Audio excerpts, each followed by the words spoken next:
अच्छा जी, तो copy constructor को हम लोग किस तरह इम्प्लीमेंट करते हैं, वो हमारे पास सिंपल इसी तरह होगा जिस तरह हम लोग ऑपरेटर इक्वल टू को करते हैं। यहाँ पे हमारे पास क्यू हो जाएगा, ठीक है। क्यू जिस तरह हम लोगों ने इधर किया था, और ये जो है वो क्यू को बाय रेफरेंस लेगा। अब हम लोग यहाँ पे क्या कर सकते हैं,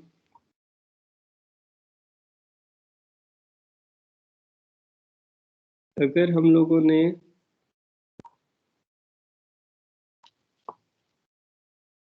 बेसिकली जो ऑपरेटर इक्वल टू है उसके अंदर एग्जिस्टिंग मेमोरी को हम लोग डिलीट कर रहे हैं, ठीक है। और अभी तक जो हमारे पास डाटा है उसके अंदर हमारे पास गार्बेज पड़ा हुआ होगा, ठीक है।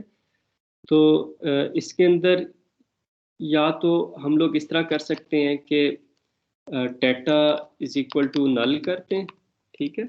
और यहाँ पे हम लोग एग्जिस्टिंग मेमोरी को फ्री कराने से पहले चेक कर लें कि if data is not equal to null, तो तब हम लोग उसको डिलीट करते हैं, ठीक है। ऑपरेटर इक्वल टू को हम लोगों ने थोड़ा सा मॉडिफाई कर दिया कि अगर हमारे पास डाटा के अंदर नल नहीं पड़ा हुआ, कोई एड्रेस पड़ा हुआ, तो उसको रिमूव करें, अदरवाइज उसको रिमूव ना करें। और कॉपी कंस्ट्रक्टर के अंदर जो है वो हम लोगों ने डाटा को नल कर दिया।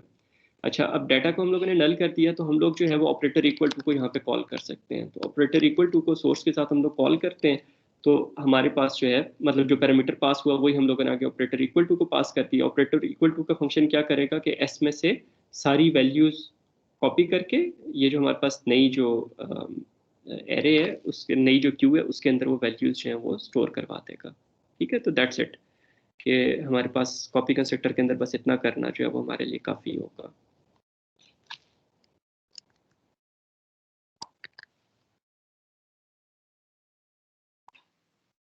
इसको हम लोग जो है वो एक मतलब कंपाइल करके देख लेते हैं। Q array based Q, okay. इसकी रिटर्न टाइप वॉइड नहीं होगी, कॉपी कंस्ट्रक्टर है,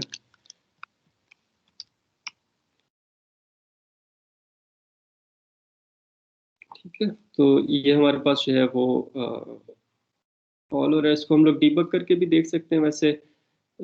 यहाँ पे हमें पता है कि Q is equal to S करेंगे तो हमारे पास copy constructor call, sorry assignment operator overloading call होगी। और अगर हम लोग ये करते हैं कि क्यू आई एन टी और एक और क्यू है हमारे पास, टी हम लोगों ने ली थी पहले, ओके ओके ओके। यू हमारे पास एक क्यू है, ठीक है, और उसको हम लोग पास कर देते हैं एस, ठीक है। तो अब यहाँ पे हमारे पास जो है वो कॉपी कंस्ट्रक्टर कॉल होना चाहिए। तो इसको हम लोग जो है वो एक मतलब डीबग कर लेते हैं, और फिर हम लोग देखते हैं कि हमारे पास ऑपरेटर इक्वल टू जो है वो हमारे पास कॉल हो रहा है या नहीं हो रहा। तो यहाँ पे इस केस में हमारे पास ऑपरेटर इक्वल टू कॉल होना चाहिए, और इस केस में हमारे पास कॉपी कंस्ट्रक्टर कॉल होना चाहिए। तो लेट्स डीबग इट।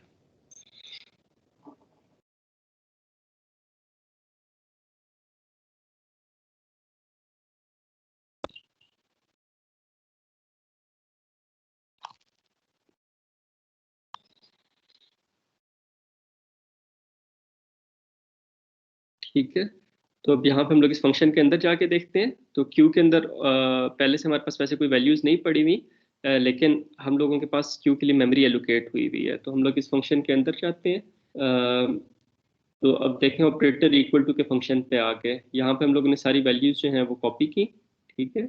क्यू का जो एग्जिस्टिंग डाटा था उसको फ्री किया, नई मेमोरी एलोकेट की, और वन बाय वन जितनी कॉपीज हमारे पास पड़ी हुई हैं वो कॉपी वैल्यूज जो है वो हम लोगों ने इसके अंदर कॉपी कर दी, ठीक है। तो ये हमारे पास जितनी वैल्यूज पड़ी हुई थी वो कॉपी हो गई। और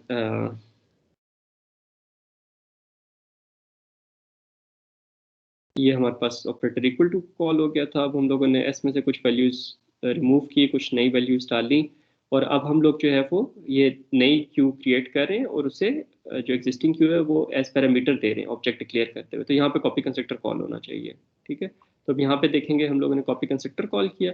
कॉपी कंस्ट्रक्टर ने जो है वो क्या किया, ऑपरेटर इक्वल टू को कॉल किया। ऑपरेटर इक्वल टू को कॉल करने से पहले जो डेस्टिनेशन क्यू है उसकी उसके डाटा वेरिएबल को जो है वो उसने नल कर दिया। क्यों? क्योंकि हमारे पास इसके अंदर अदरवाइज भी गार्बेज पड़ा हुआ था।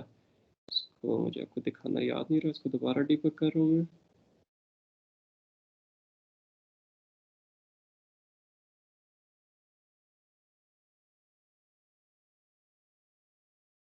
ओके, हम लोग यहाँ पे आते हैं। अब यहाँ पे हम लोग कॉपी कंस्ट्रक्टर के अंदर जाके देखते हैं। अब जो डाटा है बेसिकली, बटन प्रेस कर दिया, टू डीबग इट अगेन।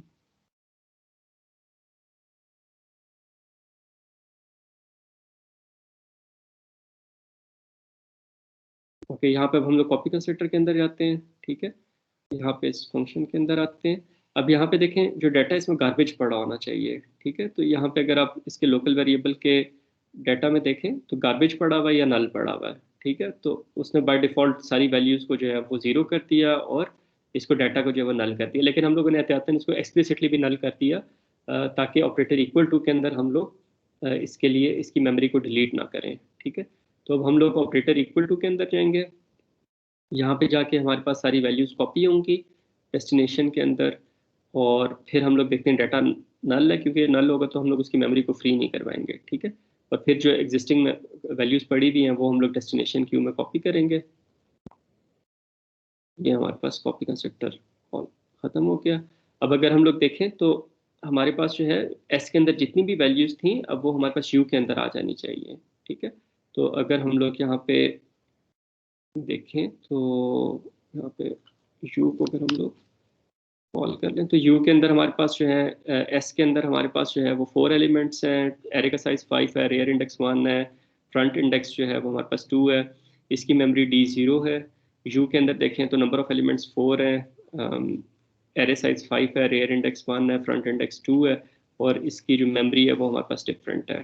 ठीक है, इसकी मेमोरी को हम लोग देख नहीं सकते, लेकिन ये हमें पता है कि फर्स्ट वैल्यू नज़र आ जाएगी उस एरे पे। फर्स्ट वैल्यू उसके अंदर भी 10 पड़ी हुई है और यहाँ पे भी हमारे पास 10 पड़ी हुई है। तो अगर हम लोग अभी यू को सारी वैल्यूज उसकी हम लोग डिस्प्ले कराना चाहते हैं तो वो हम लोग डिस्प्ले कर सकते हैं। इसी तरह एस की सारी वैल्यूज डिस्प्ले कर सकते हैं। तो हर एक अपनी अपनी मेमोरी यूज़ कर रहा है, और प्रॉपर्टी हमारे पास कॉपी कंस्ट्रक्टर और जो ऑपरेटर इक्वल टू है उसके थ्रू हमारे पास डीप कॉपीज जो है वो क्रिएट हो रही हैं। तो आप लोगों का जो है वो अभी होमवर्क जो है वो आप लोगों का क्या है कि जो आप लोगों ने स्टैक इम्प्लीमेंट किया था, उसके लिए आपने implement operator equal to and copy constructor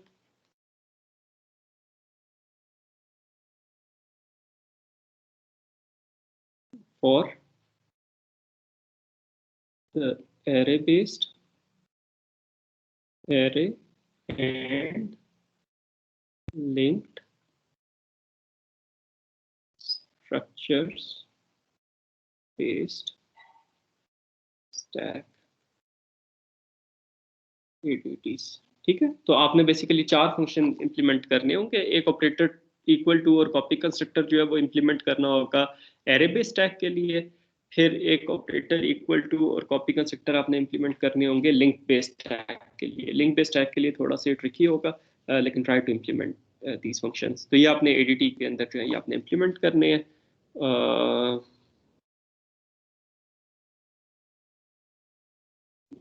ये जो है ये आपका टास्क है। और कोशिश करें कि एरे बेस्ड जो स्टैक है उसके अंदर जब आप ऑपरेटर इक्वल टू को जो है इम्प्लीमेंट करें तो आप जो है वो सिर्फ उतनी वैल्यूज कॉपी करें जितनी स्टैक में पुश हुई हुई हैं। जैसे एरे का साइज अगर हमारे पास 100 है, स्टैक में 2 वैल्यूज पड़ी हुई हैं, तो सिर्फ 2 वैल्यूज कॉपी हो, सारी की सारी वैल्यूज कॉपी ना हो। ठीक है, एक इस चीज़ का आपने ख्याल रखना है। और दूसरा ये कि कॉपी कंस्ट्रक्टर आपको अलहदा से वो जस्ट आप उसे डिक्लेयर तो करेंगे, लेकिन जिस तरह हम लोगों ने यहाँ पे ऑपरेटर इक्वल टू को उसके अंदर से कॉल कर दिया था, तो आप भी उसके अंदर से ऑपरेटर इक्वल टू को जो है वो कॉल कर सकते हैं। और फिर डीबग करके आपने देखना है कि आपके पास इन तीनों केसेस को आपने ट्राई करना है कि इनके अंदर कॉपी कंस्ट्रक्टर कॉल होता है या नहीं। केस 1 और केस 2 में तो फॉर श्योर होगा।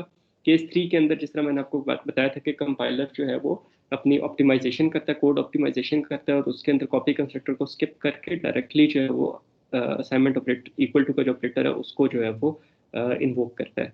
तो ये जो है आपने तीनों केसेस डीबग करके जो है वो देखने हैं कि आपके पास ये तीनों केसेस पे जो हमारे एक्सपेक्टेड फंक्शन हैं वो कॉल होते हैं या नहीं होते हैं।